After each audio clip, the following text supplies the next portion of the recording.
2029 వరకి మోడీనే ప్రధానినా అనే ఒక ప్రశ్న ఒకటి వస్తుంది.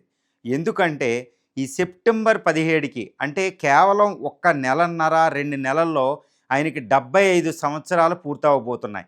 అంటే ఇప్పుడు ఆర్ఎస్ఎస్ చీఫ్ మోహన్ భగత్ చెప్పినట్టు 75 సంవత్సరాల తర్వాత బీజేపీలో కానీ, ఈవెన్ ఆర్ఎస్ఎస్‌లో కానీ ఎవ్వరూ అధికారంలో ఉండకూడదు, పదవుల్లో ఉండకూడదు.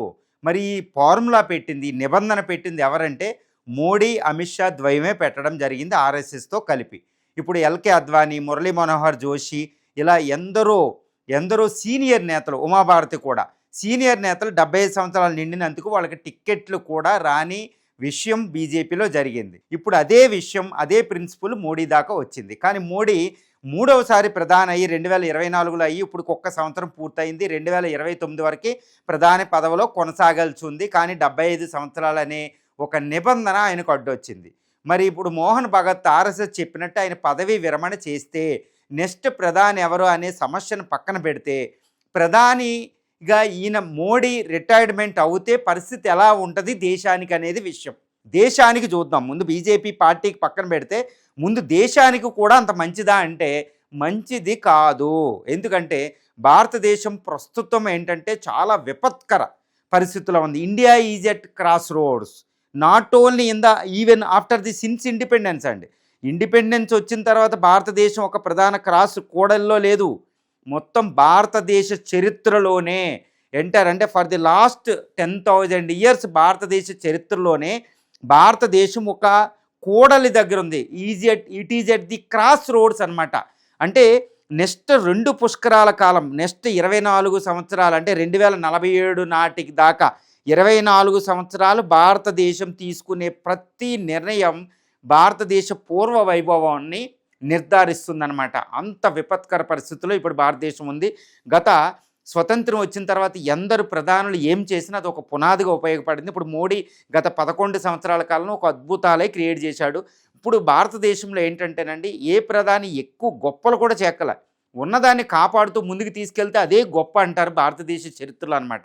ఇప్పుడు ప్రధాని 4 సంవత్సరాలు ఉండాలి. ఈ సమయంలో ఈయన రిటైర్మెంట్ అవుతే భారతదేశం చాలా విపత్కర పరిస్థితుల్లో పడుతుంది. ఏ విధంగా అంటే ఇప్పుడు చూద్దాం.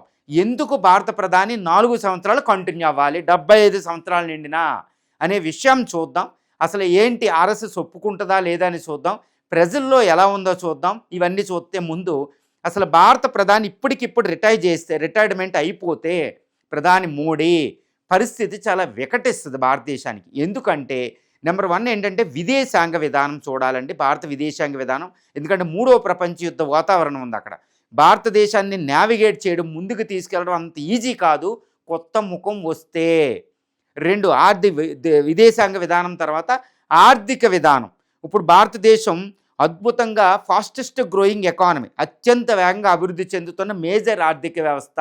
దీన్ని పట్టాలు తప్పే అవకాశం ఉంది కొత్త ఆయన వస్తే. అది విషయాన్ని చర్చిద్దాం. ఇక 3వది రాజకీయ వ్యవస్థ.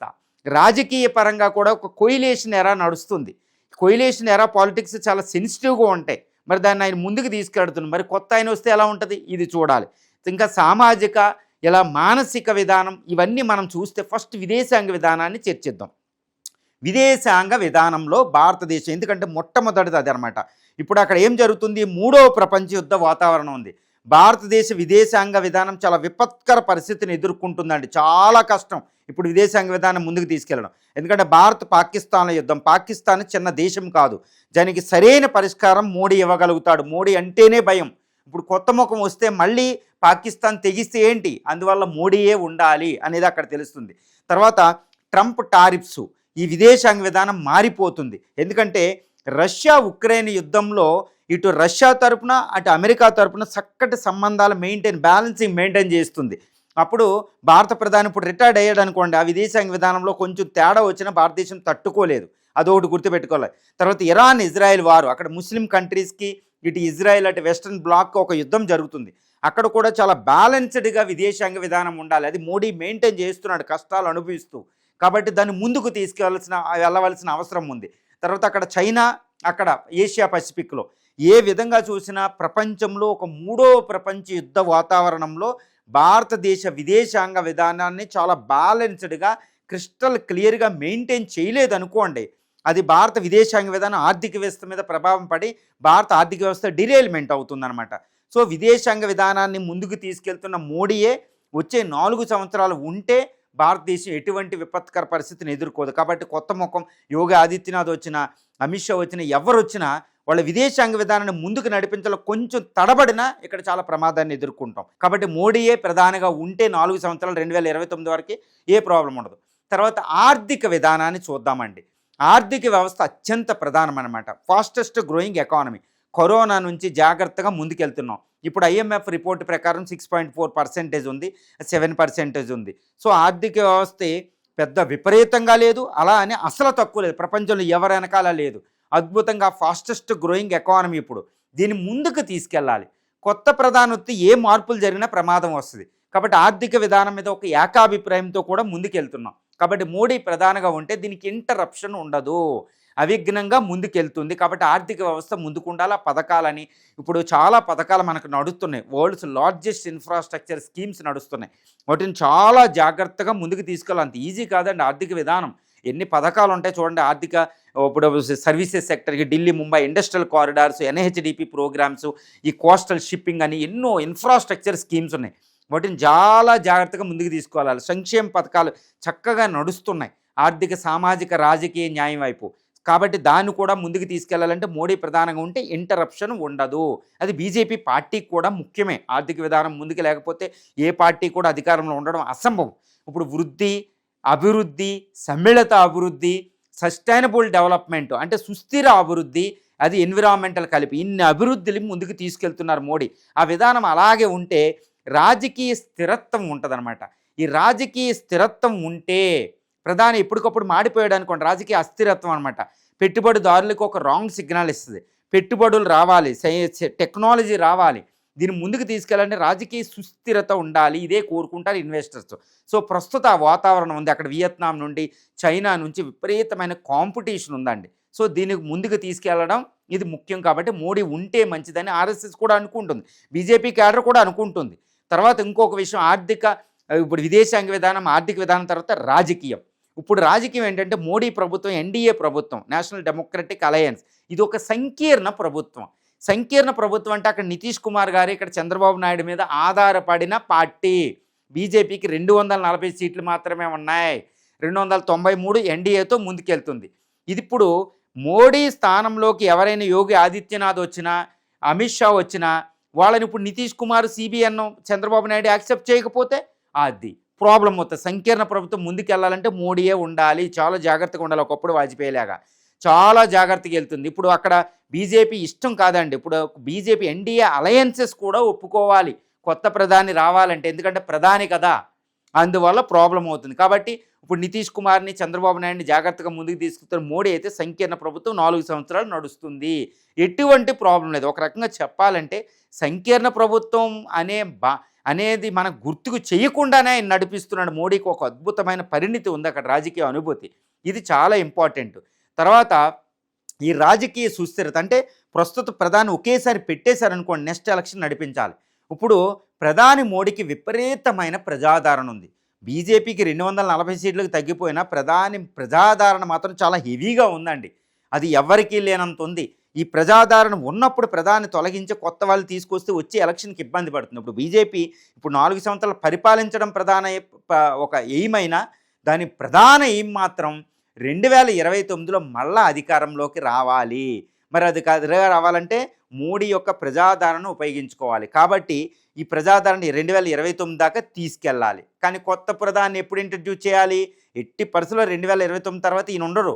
కానీ ఎలా అనేది ఇప్పుడు మళ్ళా దాన్ని డిస్కస్ చేద్దాం. సో రాజకీయ, ఆర్థిక, తర్వాత ప్రపంచ పటంలో ఇంకొక విషయం ఉందండి. ప్రపంచంలో అత్యధిక ప్రజాదరణ కలిగిన నేత ప్రధాని మోడీ. ట్రంప్ని మించి, పుతిన్ని మించి, జీ జిన్పింగ్ మించి, అందరిని మించి, అగ్రరాజ్యాల అధిపతులను మించి ఉన్నారు. సో ఇలాంటి సమయంలో భారతదేశాన్ని ఒక విశ్వగురు స్థానంలో పెట్టి విదేశాంగ, ఆర్థిక, ప్రపంచీకరణలో భారతదేశాన్ని ముందుకు నడిపించడానికి ఆయన పొలిటికల్ స్టేచర్ అనేది ఇంపార్టెంట్. ఆయన యొక్క పరిణితి, ఆయన యొక్క వ్యక్తిత్వం ప్రపంచాన్ని ఇన్ఫ్లుయెన్స్ చేయగలిగింది భారతదేశానికి అనుకూలంగా. సో ఈ నేత ఉండాలి అని కోరుకుంటున్నారు. తర్వాత ఇంకోటి ఏంటంటే ఆర్ఎస్ఎస్ ఎందుకు ప్రధాని మోడీని తొలగించడానికి ఇంత ఇబ్బంది పడుతుంది, ఇంకొకళ్ళు ఎందుకు పెట్టలేకపోతుంది అనేది కూడా మనం చర్చించాలి. ఎందుకంటే కరాఖండికి చెప్పలేకపోతున్నారు, ఇప్పటికీ రాగలే.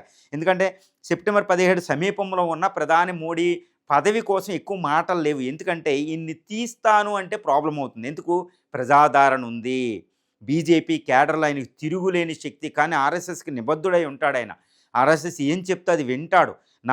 ఆయన శక్తివంతం. ఇప్పుడు ఆర్ఎస్ఎస్ కంటే శక్తివంతమైన వ్యక్తిత్వం ఉన్న ఆయన పర్సనల్ కల్ట్ అంటారు, ఐడెంటిటీ ఉన్న ఆయన ఆర్ఎస్ఎస్కి నిబద్ధుడై ఉన్నాడు, రామభక్తుడు కాబట్టి, దేశానికి నిబద్ధుడై ఉన్నాడు. కాబట్టి ఆయన కంటిన్యూ చెయ్యాలని ఆర్ఎస్ఎస్ కూడా కోరుకుంటుందని ఇక్కడ మనకి ఈ పరిస్థితులు బట్టి అవగతం చేసుకోవచ్చు. సో అది ఒకటి. ఇక మూడో విషయం ఏంటంటే, మరి కొత్త ప్రధాని ఎప్పుడు అనే విషయానికి వస్తే, కొత్త ప్రధాని సెప్టెంబర్ 17ని ఇంట్రడ్యూస్ చేసే అవకాశం ఉంది. కొత్త ముఖాన్ని ఇంట్రడ్యూస్ చేస్తారు. ఎలా అంటే మోడీ తర్వాత వారసుడు ఈయన అని ఇంట్రడ్యూస్ చేసి నెక్స్ట్ ఎలక్షన్కి ఆయన తీసుకెళ్తారు. కానీ మోడీ 2029 వరకు ఉంటేనే భారతదేశానికి సామాజిక, ఆర్థిక, రాజకీయ, విదేశాంగ విధానం ఇవన్నిటిలో మానసికంగా భారతీయులు కూడా అద్భుతమైన నాయకుడు. పోరాట పటిమ ఉంది, ఆపరేషన్ సింధూర్ విజయం వచ్చింది, ఆర్థికంగా ముందుకెళ్తుంది, సామాజికంగా బాగుంది, హిందుత్వ పూర్తిగా లేదు. ఇటు మోడరేట్ వాజ్పేయికి మధ్యలో, తర్వాత ఇటు పూర్తి హిందుత్వ కాకుండా మధ్యస్థంగా ఆయన వెళ్తున్నాడు. సో బీజేపీ 3 రకాల ఎయిమ్లు ఉంటే 3 ఎయిమ్లు ఏదో ఆర్టికల్ 370 ఫుల్ఫిల్ అయింది. అయ్యో భవ్య రామ మందిరాన్ని ఆయన పూర్తి చేశాడు. ఇంకా మిగిలి ఉందా యూసీసీ, యూనిఫామ్ సివిల్ కోడ్, ఉమ్మడి పౌరసత్వం. అది తర్వాత వదులుతారు, వెంటనే రాదు. ఎందుకంటే పార్లమెంట్లో 2/3 మెజార్టీలు కావాలి 2 సభల్లో. సో ఇప్పుడు కుదరదు. కాబట్టి వచ్చే మోడీ వారసుడికి అదొకటి ఉంటుంది. కానీ చెప్పాలంటే వాజ్పేయి తర్వాత 1984లో 2 సీట్ల గల పార్టీని వాజ్పేయి, ఎల్కే అద్వానీ ద్వయం అద్భుతంగా అధికారంలో తీసుకొస్తే, వాజ్పేయి కొయిలేషన్ గవర్నమెంట్లో మధ్య అంటే మోడరేట్గా అంటే మధ్యస్థంగా ఆయన పనిచేశాడు ఎక్స్ట్రీమిస్ట్గా. ఇప్పుడు ఎక్స్ట్రీమిస్ట్గా పని చేయలేదు, మధ్యస్థంగా పనిచేసి మోడరేట్గా పేరు సంపాదించుకున్నాడు. బీజేపీని తర్వాత ఇప్పుడు మోడీ 2వ తరం అనుకోవాలి బీజేపీ నాయకత్వంలో. ఈ 2వ తరం ఇటు అగ్రెసివ్గా పనిచేసింది, మోడరేట్గా పనిచేసింది. బీజేపీ ఏమిలో 2 సిద్ధింపజేసేసింది, భవ్యమందిరం, ఆర్టికల్ 370. తర్వాత వచ్చే వారసుడు ఎలా ఉండాలి అంటే చాలా అగ్రెసివ్గా ఉండాలి. అది బీజేపీ కోరుకున్నది 2047 వరకు ఉండాలి. కాబట్టి వచ్చే వారసుడి మీద చాలా ఎక్సైజ్ చేస్తుంది. ఇప్పుడు 12 మంది దాకా ఉన్న ఈ 12 అంటే ఇప్పుడు యోగి ఆదిత్యనాథ్, అమిత్ షా, ఫడ్నవీసు, బిశ్వాస్ అని, ఠాకూర్ అని, సూర్య, ఇలా ఎన్నో తరాలు ఈ విపరీతమైన ఏజ్లో 12 మంది వరకు మనకు ఉన్నట్టు కనపడుతుంది. బీజేపీ నాయకత్వంలో లోటు లేదు. దెర్ ఈజ్ నో డెత్ of any inherent leader for the Modi అండి. ఇలాంటి టైంలో వారసుడిని వెతకడం పెద్ద ఇష్యూ కాదు ఆర్ఎస్ఎస్కైనా బీజేపీకైనా. కానీ మోడీకి తగ్గ నాయకుడిని వెతకపోతే ప్రజలు బీజేపీని తిరస్కరిస్తారు. మోడీ లాంటి వారసత్వం మోడీ కూడా యాక్సెప్ట్ చేయగలగాలి. మోడీ యాక్సెప్ట్ చేయాలి, ఆర్ఎస్ఎస్ యాక్సెప్ట్ చేస్తేనే 2029 ఎన్నికలకు వెళ్తారు. కానీ ప్రస్తుతం చెప్పాలంటే ఈ సంకీర్ణ యుగంలో ప్రపంచంలో మూడవ ప్రపంచ యుద్ధ వాతావరణం ఉన్నప్పుడు విదేశాంగ విధానానికి, ఆ ప్రస్తుత ఆర్థిక విధానాన్ని అవిఘ్నంగా అంటే అన్ఇంటరప్టెడ్లీ ముందుకు తీసుకెళ్లాలంటే మోడీ యొక్క నాయకత్వం చాలా ఇంపార్టెంట్. భారతీయులు కూడా ఇన్నే కోరుకుంటున్నారు.